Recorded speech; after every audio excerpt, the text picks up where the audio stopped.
ছোট্ট গ্রামের সাধারণ ঘরের বউ আমি। গ্রামে থাকি বলেই এইসব কাজ করতে পারি আমি।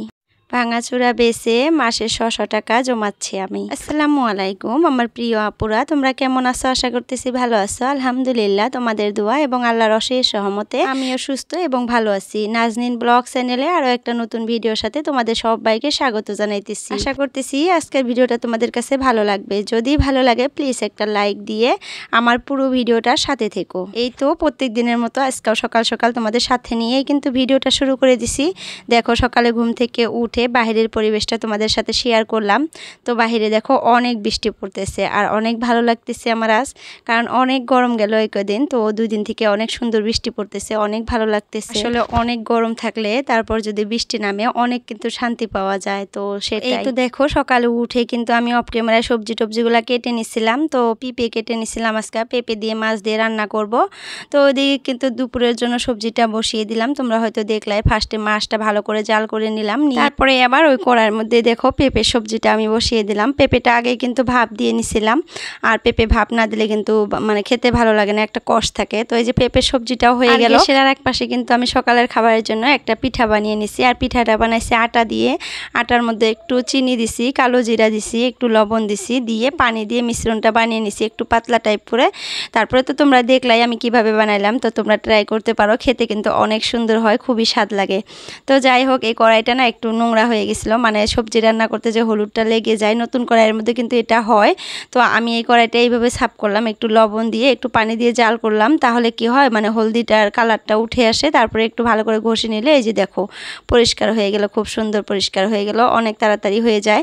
আর এটা যদি এমনি আমি ভিম বার দিয়ে ঘষি তাহলে কিন্তু মানে হলুদটাও মানে কালারটা উঠতে চায় না আর কি, অনেক সময় লাগে আর উঠেই না, কত টাইমে উঠে কত টাইমে উঠে না। আর আমি এটা কিন্তু ইউটিউবে দেখছিলাম আর কি, তো ইউটিউবে দেখেই আমি এই মানে রুলসটা ফলো করে আর কি কড়াইটা একটু পরিষ্কার করে নিলাম। যাই হোক, দুপুরে রান্না বান্না হয়ে গেল, তারপরে সকালের জন্য নাস্তা আর কি রেডি করে নিলাম, এখনো খাওয়া হয়নি।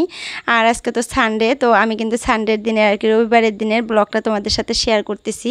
তো আমি কিন্তু এর মধ্যে একদিন ব্লগ শেয়ার করতে পারি নাই, কারণ আমি বাবার বাসায় গেছিলাম একাই হঠাৎ করে। তো অনেক মানে একটা মানে হয়ে গেছিলো, তার জন্য গেছিলাম হঠাৎ করে, মেয়েকে নিয়ে গেছিলাম, ছেলেকে রেখে গেছিলাম আর কি, একদিনের জন্য গেছিলাম, মানে মা বাবা একটু অসুস্থ হয়ে গেছিলো, দেখার জন্য গেছিলাম। তো যার জন্য কিন্তু তোমাদের সাথে আমি ব্লগ টলগ কিছু শেয়ার করতে পারি নাই। তো রবিবারের দিন শ্যুট করা ছিল এই ব্লগটা, তো ভাবলাম এটা এডিট করে আজকে মানে ছেড়ে দেই। তো রবিবার যেহেতু ছেলে তো বাড়িতেই থাকবে, তো তার জন্য কিন্তু একটু লেট করে আর কি সকালের নাস্তাটা করে নিলাম। আর তোমাদের দাদাভাই কিন্তু মুড়ি আম দিয়ে খেয়ে আর একটা দুইটা পিঠা খাইছিল, খেয়ে তারপর শপে চলে গেছে। আর বাইরে দেখো কি সুন্দর বৃষ্টি পড়তেছে। তো বাইরে তো যেতেই পারবো না, বাইরের কাজকর্ম করতে পারবো না এখন আর। তো ভাবলাম যে ঘরের কাজকর্মগুলো একটু গুছিয়ে নেই, তো ঘরটা একটু পরিষ্কার করে নেই। আর কিচেনে তো রান্নাবান্না হয়েই গেছে, কিচেনে তো আর রান্নাবান্না নাই। তো ওই যে মেয়ে পাশে পাশে মানে ঘুরু করবে, আর ছেলেকে বললাম যে একটু পড়তে বসে যাও, আজকে সানডে যেহেতু আজকে সব কিছু রিভাইজ দিতে হবে আর লিখতেও হবে। আর আমি কিন্তু আমার ছেলেকে এটা করি, মানে এক সপ্তাহ যেটা পড়ে ওই সানডের দিন সেটা লিখতে দেই আর কি। আর প্রত্যেক দিন তো একটা করে সাবজেক্ট মানে লিখতেই দিতে হয়, তা না হলে ছোট বাচ্চারা কিন্তু ভুলে যায়। এক সপ্তাহ যদি একটা লেখা না লেখে তারপরে দেখবেন যে ভুলে গেছে।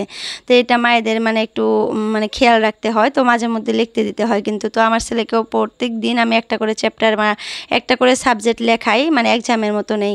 তো যাই হোক, দেখো বাইরে আমার ভাসুরের ছেলে বসে বসে খেলতেছে, একটু ভয় পায় না, দেখছো বর্ষি নিচে মানে একটা লাঠি নিচে হাতে, ওইটা দিয়ে মাছ ধরতেছে। ছোট্ট ছোট্ট বাচ্চারা এত ট্যালেন্টেড কি বলবো।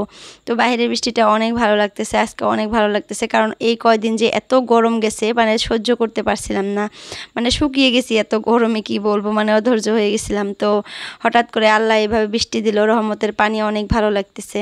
তো যাই হোক, দেখো ঘরের মানে একটু পরিষ্কার করে নিতেছি, ঘরটাও বাইরে একটু দেখাইলাম।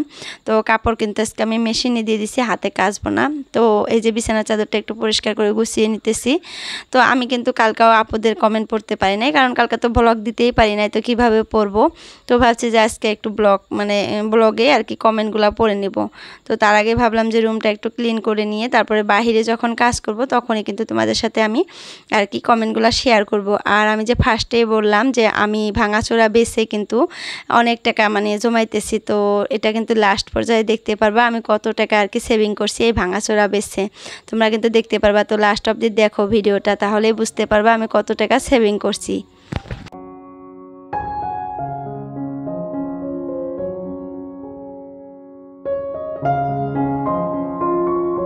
তো দেখো বেডরুমটা তো পরিষ্কার করা হয়ে গেল, একটু ভালো করে দেখিয়ে দিলাম। আর ছেলে দেখো পড়তে বসে গেছে।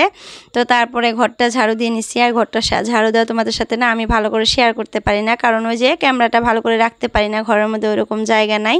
তো যার জন্য মাঝে মধ্যে শেয়ার করি, মাঝে মধ্যে শেয়ার করি না। আর আজকে ভিডিওটা এমনিতেই বড় ছিল একটু, তার জন্য আর শেয়ার করলাম না। ঘরটা কিন্তু আগে ভালো করে ঝাড়ু দিয়ে তারপরে যে মুছে নিতেছি।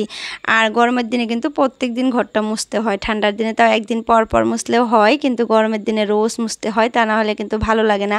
আর বৃষ্টি পড়লে কিন্তু এমনি ঘরটাতে কেমন জানি ভিজা ভিজা ভাব লাগে, ঠান্ডা ঠান্ডা আর পানি পানি হয়ে যায়। তো মুছে একটু ফ্যানটা দিয়ে শুকিয়ে নিলে কিন্তু এতে করে পরিষ্কার বা একটু ভালো লাগে আর কি, ফ্রেশ ফ্রেশ ভাব আসে। তো বারান্দাটাও মুছে নিলাম। এখন বৃষ্টি নাই, বৃষ্টি যেহেতু চলে গেছে, তো ভাবলাম যে বারান্দাটাও পরিষ্কার করে মুছে নেই, এখন শুকিয়ে যাবে। তো চলো কাজ করতে করতে আমার মিষ্টি আপুদের কিছু সুন্দর সুন্দর কমেন্ট পড়ি, না পড়লে আবার ভালো লাগবে না আমার। তো চলো ফার্স্ট কমেন্টটা পড়ে নেই। আজকে ফার্স্ট কমেন্ট পড়তেছি সিম্পল লাইফস্টাইল আইডি থেকে। আপু বলছে যে দারুণ লাগছে মাশাল্লাহ ভিডিওটা, তোমার নতুন বাড়ির কচুগুলা খাও না, না খাইলে আমারে দিও, বাই বাই, গুড ইভিনিং। তো আপু তুমি চলে আইসো, আমি কচুগুলা দিয়ে দেবো। আর ওইগুলো কচু না খাওয়া যায় না, কেমন জানি মানে হয়তো গলা চুলকায়, অজাত কচু আর কি। জাতের কচুগুলা কিন্তু খাওয়া যায়, যেগুলো জাতি কচু হয় গাঢ়া, তো ওইগুলা কচু আমরা খেতে পারি না আর কি, আমার হাজব্যান্ডও খেতে পারে না। আর ওগুলা কেটে দিব ভাবছি। তো যাই হোক, তুমি মজা করে বলছো হয়তো, আমি জানি। তো তোমাকে অনেক ধন্যবাদ আমার তরফ থেকে। এভাবে আমার সবসময় ভিডিও দেখো, সুন্দর সুন্দর কমেন্ট করো, তাহলে কমেন্টগুলো পড়তে না অনেক ভালো লাগে। তারপর সেকেন্ড কমেন্ট হলো বাংলাদেশি ফ্যামিলি ব্লগ। আপু আইডি থেকে এত বড় একটা কমেন্ট করছে, এত সুন্দর করে, মানে আপু আমার পুরো ভিডিওটা দেখছে, পুরো ভিডিওটা জুড়ে ছিল, কি কি করছি সম্পূর্ণ কিছু লিখে পাঠাইছে। আর লেখছে আসসালামু আলাইকুম আপু, সুন্দর একটা ভিডিও শেয়ার করলে, ভালো লাগলো দেখে, পুরোপুরি ওয়াচ করে ভিডিওটা ভালোবাসা দিয়ে রেখে গেলাম। ভালো থেকো। ঠিকই বলছো আপু, আমাদের মধ্যবিত্ত দলের তো চাহিদা দাও থাকে আর কি, ভাইয়ের বিলাসিতা থাকে না, যেরকমটা আছে শুকরিয়া আল্লাহর কাছে, লাখ লাখ, আল্লাহ তাআলা সবাইকে ভালো রাখুক। তো তোমাকে থ্যাংক ইউ সো মাচ আপু, তুমি সুন্দর সুন্দর কমেন্ট করো, আমার পুরো ভিডিওটা জুড়ে থাকো, সবসময় আমি বুঝি আর দেখি, তোমার কমেন্ট পড়লে আর কি বোঝা যায়। তো তোমাকে অনেক অনেক ধন্যবাদ আমার মন থেকে। তো এইভাবে আমার পুরো ভিডিওটা দেখে দেখে সুন্দর করে কমেন্ট করো সবসময়, তো তোমাকে থ্যাংক ইউ সো মাচ। তো এখন নামগুলা পড়ে নেই, অনেক কমেন্ট আছে আরও। নিপা ইসলাম, রত্না লাইফস্টাইল, তারপরে ব্লগস প্রিয়াঙ্কা, রুবেল জান্নাত, আবান জামান, বাংলাদেশি ব্লগার মৌমিতা, তারপরে রাজিয়া খান। তো অনেক আপুরা আমাকে কমেন্ট করে, অনেক ভালো লাগে কমেন্টগুলো পড়তে। তারপরে ফুডস ডেকোরেটর, তো থ্যাংক ইউ সো মাচ আপুদের সবাইকে অনেক ধন্যবাদ আমার ভিডিওটা দেখার জন্য আর সুন্দর সুন্দর কমেন্ট করার জন্য। যাই হোক, আজকাল কমেন্ট পড়বো না। তো দেখো কাজ করতে করতে অনেক দূর কাজ করে ফেললাম। তো ঘরের কাজ সব কমপ্লিট করে তারপরে দেখো ওই যে মেশিনে থেকে কাপড়গুলো বের করে নিয়ে এসে ওই যে ঘরের মধ্যে দিয়ে দিলাম, কারণ ওই যে বাইরে রোদ নাই। তো যাই হোক, দেখো এই যে কতগুলা টাকা আমার কাছে, দেখছো এই টাকাগুলো সব আজকে আমি ভাঙাচোরা বিক্রি করছি। আসলে তোমাদের সাথে শেয়ার করতে চাইছিলাম, যখন বিক্রি করলাম তো পারলাম না। এগুলো আমি কি মানে বিক্রি করছি জানো, ঘর যখন করলো তখন অনেক চুটকা চুটকি রড কেটে পড়েছিল, ওগুলো আইনা রেখে দিছিলাম। আর ঘরে যে টাইলস লাগাইলো, টাইলসের যত কার্টন ছিল সব আমি সুন্দর করে এক জায়গায় গুটিয়ে রাখছিলাম। তো সবটা বিক্রি করে প্রায় 500 টাকার মতো পাইছি। এর আগেও আমি 500 টাকার মতো আর কি বিক্রি করছিলাম লোহা আর কি। তো এইবারও দেখো কত টাকা পাইলাম। আর যত টাকায় আমি যেখান থেকে পাই এই পিকি ব্যাংকটাতে রেখে দেই। তো যখন এই পিকি ব্যাংকটা খুলবো তখন কিন্তু তোমাদের সাথে শেয়ার করব কত টাকা হলো। তো আমি কিন্তু অনেক দিন থেকে এটাতে টাকা রাখি, মাঝে মধ্যে রাখতে পারি, আবার মাঝে মধ্যে রাখতে পারি না, আবার মাঝে মধ্যে বের করি, যখন একটু লাগে তখন আবার বের করে আর কি এটা ওটা কাজ করি। তো যাই হোক, এইভাবেই কিন্তু আমরা অনেক টাকা সেভিং করতে পারি যদি মাথায় বুদ্ধি থাকে, আর একটু লক্ষ্মী হতে হবে আর কি সংসারে। তো ওগুলা পারলেই কিন্তু আমি ফালাই দিতে পারতাম, তো আমি না ওইভাবে আর কি ফালাই দিয়ে সব কিছু রেখে দিয়েছিলাম। তো তার জন্য আজকে এই 500 টাকাটা কিন্তু আমার হাতে আসছে। তো যে কোনো কাজ করলে একটু কষ্ট করতেই হবে, না করলে কিন্তু ফল পাওয়া যাবে না। তো যাই হোক, আজকের ভিডিওটা এতটুকুই রাখলাম। বাই বাই, আল্লাহ হাফিজ, সবাই সুস্থ থেকো, ভালো থেকো।